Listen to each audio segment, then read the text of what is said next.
के अध्यक्ष महोदय, आज इस चुनावी कार्यक्रम उपस्थित हमारे बिहार के युवा नेता, लाखों युवा को नौकरी देने वाले नेता प्रतिपक्ष हमारे छोटे भाई तेजस्वी प्रसाद यादव जी, इस कार्यक्रम उपस्थित आप सभी के लोकप्रिय प्रत्याशी सुमन कुमार महासेठ जी, इस कार्यक्रम उपस्थित हमारे राज्यसभा सांसद मनोज झा जी, इस कार्यक्रम उपस्थित हमारे विधायक जी भरत भूषण मंडल जी, इस कार्यक्रम उपस्थित पूर्व राज्यसभा सांसद फैज अहमद जी, अभी प्रेजेंट में हमारे राज्यसभा सांसद महोदय हैं फैज अहमद जी, इस कार्यक्रम उपस्थित पूर्व बिहार सरकार के मंत्री समीर महासेठ जी, सीताराम यादव जी पूर्व विधायक जी, सतीश शरण जी यादव जी, सुरेंद्र प्रसाद यादव जी पूर्व सांसद, मदन पासवान जी मुखिया जी, हरिनारायण साहनी जी मुखिया जी, हमारे वीआईपी पार्टी के पूर्व जिला अध्यक्ष अभिभावक बेचू नारायण साहनी जी, प्रदीप कुमार जी, इस जामुन यादव जी, सूर्य नारायण यादव जी मुखिया जी, योगेंद्र मंडल जी, भोगेंद्र साहनी जी प्रभारी, फिरन साहनी जी, जनकपुरी साहनी जी, रविशंकर यादव जी, विकास कुमार यादव जी, सौगार मंडल जी, सुजीत यादव जी, रेणु यादव जी, अमित यादव जी, देवेंद्र प्रसाद यादव जी और विनीता मुखिया जी और तमाम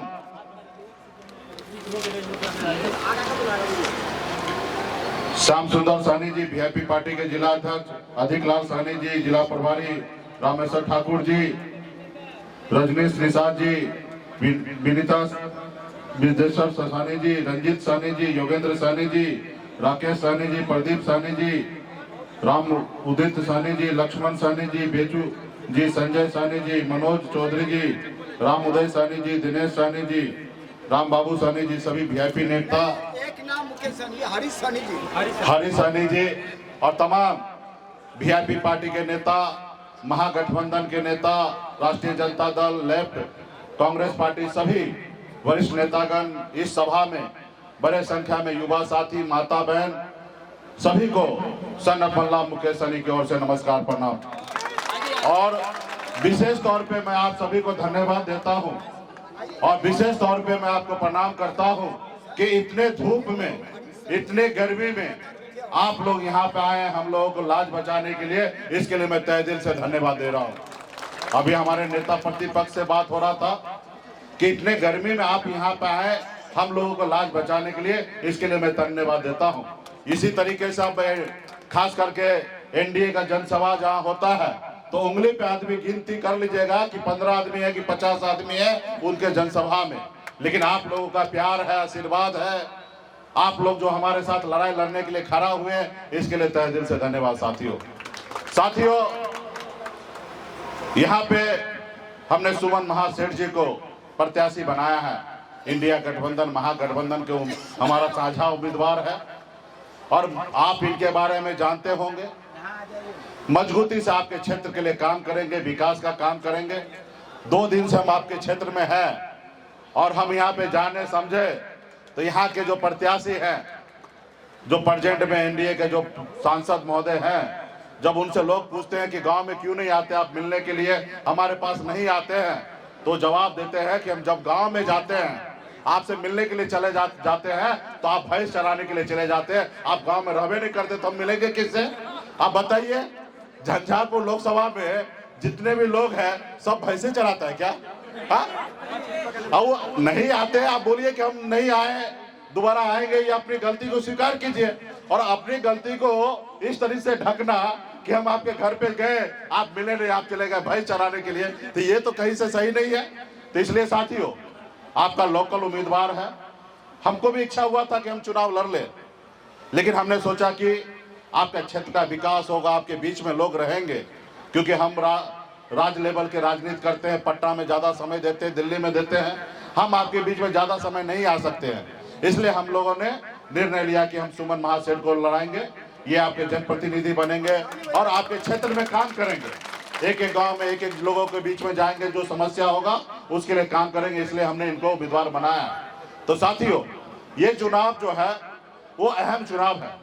इसलिए क्योंकि ये देश जो था पहले गुलाम था, अंग्रेज आया इस देश को गुलाम बना लिया, फिर पौने 200 साल सभी जाति धर्म के लोगों ने संघर्ष किया, लड़ाई लड़ा अंग्रेज से, पौने 200 साल लड़ाई लड़ा, हजारों लाखों की संख्या में आपके हमारे पूर्वज ने शहीद हुआ, फिर जाके देश आजाद हुआ। जब हमें आजादी मिला तो बाबा साहब भीमराव अंबेडकर ने हमें एक संविधान बना के दिया, एक लोकतंत्र बना के दिया, और उस संविधान ने ही हमको सब कुछ दिया। आज गरीब समाज, पिछड़ा समाज, दलित समाज अगर कुर्सी पे बैठने का अधिकार अगर रखता है तो बाबा साहब भीमराव अंबेडकर का संविधान का देन है साथियों। और आज ये संविधान को बदलने के लिए लगा हुआ है। आज देखिए 2 मुख्यमंत्री को जेल डाल दिया गया है। आप देखिए किस तरीके से चंदा ले रहा था, धंधा दे रहा था, चंदा ले रहा था, देश के दुनिया को, देश के लोगों को परवाह किए बगैर। ये तो मैं धन्यवाद दूंगा सुप्रीम कोर्ट के कि उन्होंने एक्शन लिया और देश के सामने में मोदी जी का चेहरा को दिखाया कि मोदी जी का सरकार किस तरीके से चल रहा है। 16,000 करोड़ रुपया का चंदा देश में ले लिए। तो साथियों, आज ये हमारा देश में बनी हुई सरकार को गिरा देते हैं, विधायक को खरीद लेते हैं, सांसद को अपने पक्ष में करा लेते हैं, ईडी सीबीआई को अपने जेब में रखते हैं, हर सरकारी संस्था को अपने जेब में रख दिया। तो अब बताइए लोकतंत्र कैसे रहा? इस देश में जनता मालिक है, नेता मालिक नहीं है। और जनता के पास इतना अधिकार है कि अगर नेता सही काम ना करे तो 5 साल में बदलने का काम करेगा साथियों, 5 साल में बदलने का काम करेगा। लेकिन आज आपके ऊपर भरोसा नहीं है। अगर आप पे भरोसा होता तो किसी का विधायक खरीदता नहीं, किसी का सांसद नहीं खरीदता, किसी का बना हुआ सरकार को नहीं गिराता, क्योंकि जनता ने वो सरकार बनाया था। और जब जनता को वो सम्मान करता तो कोई सरकार को गिराता नहीं, 5 साल उसको चलने देता और जनता के बीच में वो दोबारा जाते और उस सरकार का खामी बता के अपना सरकार वो बनाते। लेकिन आपका अपमान किया जा रहा है। सरकार गिराया उनका नहीं जा रहा है। अभी महाराष्ट्र में उद्धव ठाकरे जी का सरकार नहीं गिराया, महाराष्ट्र की जनता का अपमान किया मोदी जी ने, अपमान किया, क्योंकि जनता ने उद्धव ठाकरे जी को सरकार बनाने का निर्णय दिया। तो इसलिए साथियों, आज देखिए मुझे, मैं गरीब मछुआरा परिवार में जन्म लिया, ऐसे परिवार में जन्म लिया जहां अगर पिताजी 2 रोज मछली ना मारे तो तीसरे रोज घर में खाना नहीं बनता। इतना गरीबी में मैंने जन्म लिया, गरीबी को नजदीक से देखा, संघर्ष किया। माता 18 साल की उम्र में घर परिवार को छोड़कर बम्बई जैसे शहर चला गया, वहां मेहनत किया, मजदूरी किया, संघर्ष किया। 900 रुपया महीने पे नौकरी में करता था, 30 रुपया रोज पर मजदूरी कर मैं अपना मुकाम को बॉम्बे में हासिल किया। फिर मैंने बिहार देखा तो मैंने देखा लोग चांद पे घर बनाने के लिए सोच रहा है, लेकिन इस धरती पर हमारे लोगों के लिए रहने के लिए घर नहीं है। फिर मैंने बॉम्बे का ऐशोआराम जिंदगी को छोड़कर मैं पिछले 10 साल से संघर्ष कर रहा हूँ, लड़ाई लड़ रहा हूँ बिहार में। अपने समाज को आरक्षण दिलाना चाहता हूँ, चाहे वो बिंद बेलदार, नुनिया, मल्हार, चाहे तियर, बनपर, केवट, सभी को हम आरक्षण दिलाना चाहते हैं, क्योंकि देश एक है, संविधान एक है। तो हमारे साथ भेदभाव क्यों? जब हमारे समुदाय को बंगाल में आरक्षण मिल सकता है, दिल्ली में आरक्षण मिल सकता है, तो बिहार में क्यों नहीं? और इसके संघर्ष करते करते आपने देखा, हमने पार्टी बनाया, 2020 में 4 विधायक बनाया। हमारे पास इतना ताकत था, हमारे सहयोग से बिहार में सरकार बना। अगर हम समर्थन नहीं देते तो नीतीश कुमार जी का सरकार नहीं बनता और नीतीश कुमार मुख्यमंत्री नहीं बनते। एक मल्ला का बेटा ने समर्थन से बिहार में सरकार बना, और फिर उन्होंने क्या किया मेरे साथ? हमें ही सरकार से बाहर कर दिया, हमारे विधायक को खरीद लिया। इसके लिए क्योंकि मैं अपने हक अधिकार की बात कर रहा था, अपने समाज की लड़ाई लड़ रहा था। तो साथियों, ये गरीब का सरकार नहीं, पिछड़ा का सरकार नहीं है। ये अपने पैरों तले दबा के रखना चाहता, उसको सर उठा के जीने नहीं देना चाहता है। तो इसलिए साथियों, संघर्ष का समय है। बाबा साहब भीमराव अंबेडकर का दिया हुआ संविधान है, हमको उसके लिए लड़ाई लड़ना है। आप बताइए, देश का सरकार वो वादा करता आपसे काम करने का, तो वादा पूरा करना चाहिए कि नहीं करना चाहिए? उन्होंने क्या वादा किया था 2014 में कि हर साल में 2 करोड़ युवा को नौकरी देंगे, यानी कि 10 साल में 20 करोड़ नौकरी। आप 20 करोड़ में 20 लाख भी नौकरी दिए हैं मोदी जी? नहीं दिए। आपने क्या कहा था?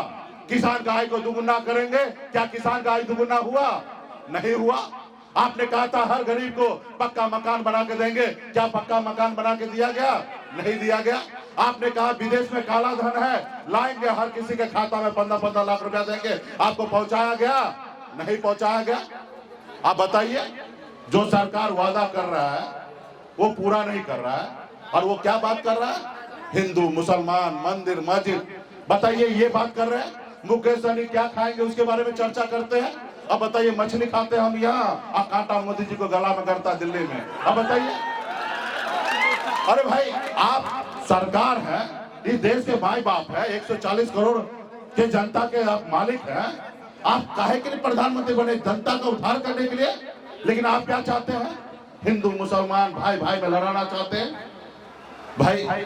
तो ये साथियों, आप बताइए कोई व्यक्ति आपस में लड़ाए तो वो आदमी अच्छा हो सकता है क्या?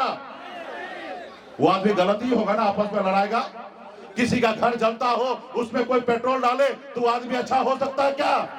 अच्छा तो वही होगा जो उसमें पानी डालेगा। अब बताइए, देश के प्रधानमंत्री चुने गए हैं, उनको अच्छा काम करना चाहिए। आज मोदी जी का 75 साल का उम्र हो गया और उस देश के जनता से कहते हैं कि हमको एक बार और मौका दीजिए, हम काम करना चाहते हैं। लेकिन एक तरफ उन्होंने एक योजना लाया था, अग्निवीर योजना। उन्होंने 18 साल में आइए, 4 साल में नौकरी कीजिए, अब 22 साल में रिटायर हो जाइए। अब बताइए, इस देश के युवा सरहद पे अपने सीना पे गोली खाने के लिए चला जाता है, भारत माता की रक्षा करने के लिए, उसको 4 साल में रिटायर कर देंगे। लेकिन 75 साल के मोदी जी को फिर 5 साल चाहिए ताकि देश का सेवा करे और हमारा देश का युवा घर में बैठा रहे, अपने बच्चे को खिलाए। ये तो साथियों, ये सरकार आपका नहीं है। 10 साल आपने देख लिया है, अब इसको देखने की आवश्यकता नहीं है। आप इनको हटाइए। देश में गठबंधन का सरकार है, इंडिया गठबंधन को बढ़ाइए। लालू प्रसाद यादव जी को हाथ को मजबूत कीजिए, सोनिया मैडम को हाथ को मजबूत कीजिए, राहुल गांधी जी को मजबूत कीजिए, तब जाके देश में विकास होगा। आपने देखा नीतीश कुमार जी 17 महीने के लिए तेजस्वी यादव जी के साथ सरकार बनाए, लालू प्रसाद यादव जी से गठबंधन किए। देखिए 2 बदलाव हुआ। 2 बदलाव क्या हुआ? एक तो जाति आधारित गणना कराया गया, जिसमें संख्या गरीब लोगों को, पिछड़ा दलित को आरक्षण का सीमा बढ़ाया गया। दूसरा, 5 लाख से अधिक युवा को सरकारी नौकरी मिला। साथियों 5 लाख से अधिक सरकारी नौकरी मिला। पहले भी नीतीश जी उनके साथ थे, कहाँ सरकारी नौकरी मिल रहा था। लेकिन ये लालू प्रसाद यादव जी का विचारधारा वाला सरकार था, इसलिए नौकरी मिला साथियों।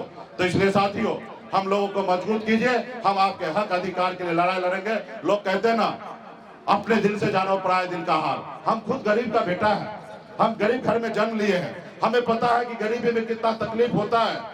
तो वो हम आने वाले समय में आपके हक अधिकार के लिए लड़ाई लड़ेंगे। हमें पता है कि घर का बेटा दूसरे प्रदेश में जाकर काम जब करता है तो घर वाले को, उस व्यक्ति को कितना तकलीफ होता है, वो मैंने झेला है। तो अपने देश में, अपने राज्य में बहुत कुछ हम लोग बदलाव लाएंगे। सिर्फ आप लोगों का प्यार सहयोग चाहिए। हमारे प्रत्याशी सुमन कुमार महासेठ जी का चुनाव चिन्ह लेडीज पर्स है, क्रमांक नंबर 6 पर है। ये संयुक्त महागठबंधन का उम्मीदवार है और एक गांव में जाकर मजबूती से हमारे प्रत्याशी के लिए वोट कराइए। और हमें पूरा विश्वास है कि आप लोग बदलाव के मूड में हैं और हमारे प्रत्याशी को जिताइएगा। बहुत बहुत धन्यवाद। फिर से सभी नेतागण को बहुत बहुत धन्यवाद। आगे सर। अरे देखो